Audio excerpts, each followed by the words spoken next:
Welcome to GFB Express. I'm your host, Garrett McClintock, and today we're talking about the Stanford Cardinal. I had to go back a few years, dig through the archives, find a picture where there were actually fans in the stand, but it is apparently possible. And yesterday was reported by multiple sources. Jason Shear reported, sounds like we're likely going to get an ACC answer on Cal and Stanford in the next 24 hours. Remember last week there were discussions. It said things were trending that way. And then it said, that they weren't going to do it because they were one vote short, but they never actually took a vote. It was just a straw poll. They never made sure that they had everything they needed. And it said also there have been major discussions on leadership is if those two are not accepted in the ACC. It would be a surprise if George Kliavkov is part of the next step, which makes sense. I think as soon as the whole thing fell apart and it was clear that he was not going to be able to get a deal done, we could assume that George K, Boy George, whatever you want to call him, was not going to be part of the future of the Pac-12 because really he was never part of the Pac-12. It was he took over. I think he was there for less than a year, and then they hopped off the train and USC and UCLA got off and it was the Pac-10. So he's never really been a part of the Pac-12, never really done anything for the league. John Wilner of, the San Jose Mercury, I believe is the newspaper.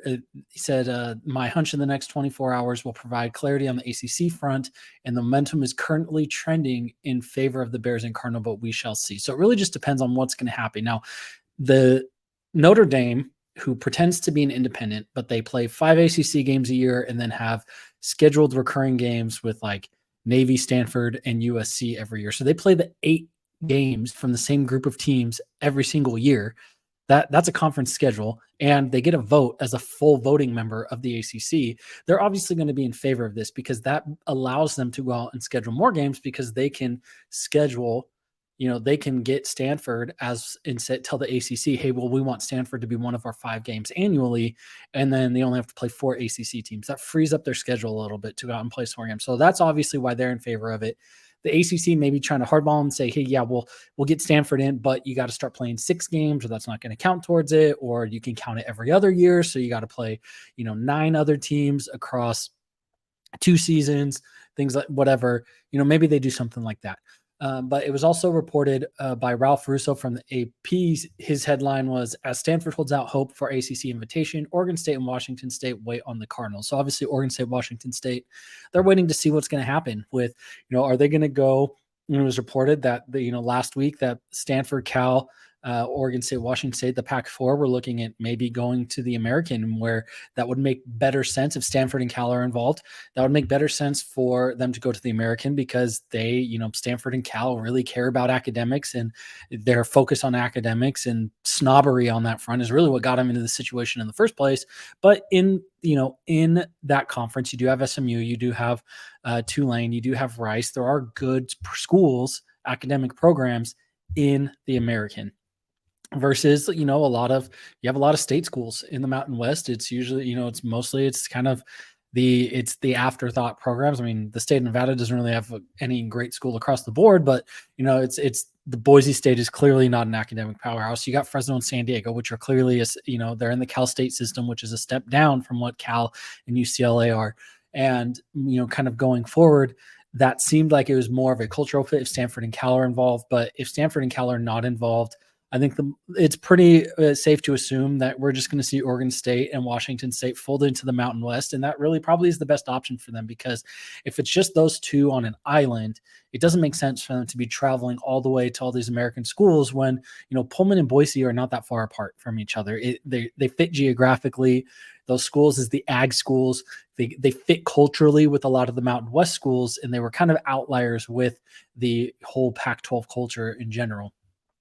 So it said, Russo also reports, leaders from Stanford, California, Oregon State, and Washington State spoke Thursday, and Stanford told its colleagues it had informed the ACC that it would be open to joining the conference at a greatly reduced or even no media rights payout for several years. A person familiar with the discussions told the AP. So this does not make sense to me why the ACC would approve this, because yes, you can get them for multiple years, but really you're just punting the issue down the road, because this is the same thing with the Big Ten and Oregon, Washington, like, yes, you're bringing them at a reduced deal for the remainder of this TV contract. But then if they are not worth it now to elevate the TV deal, really you're banking that you can get them in, folding them into your league is going to raise the overall floor high enough that everybody makes more on the next deal than they would without them. But you're adding travel, so you have to net that into your cost. And then really, if they are still not worth it, then by the time you make them a full number, maybe your TV rights deal is still going to go up on the next contract, but instead of going up, by $5 million or $10 million, it's only going to go up by $3 million or $8 million, whatever that is. There's still an opportunity cost there, but I guess if that number is always going up on the next deal, then you can say, hey, we got Stanford in the door. We care about academics. Good job. It doesn't make sense to me, especially to have Stanford on an island like this. Like, what does Stanford by themselves? I mean, Cal cannot afford to not take a payout, but their athletic department is already bankrupt. And Stanford, I don't understand what then on an island moving out all the way and going all the way across the country, flying from Syracuse down to Miami, like literally as far apart in the country as you can get from Palo Alto. How does that make sense? And I don't see, it seems like Cal may be going with them, and maybe Stanford does Cal a solid and says, hey, we'll forego the money, but Cal needs something. I don't know, but it seems like we are going to get some resolution today. Please like and subscribe, fuel the algorithm if you haven't already, and we'll keep following this conference realignment. And hopefully, for the players' sake, we get this wrapped up in the next few weeks before the season starts, because a week from tomorrow, baby, we got week 0. We're 8 days away from college football. We could not be more excited. So please come check back more for more GFB Express.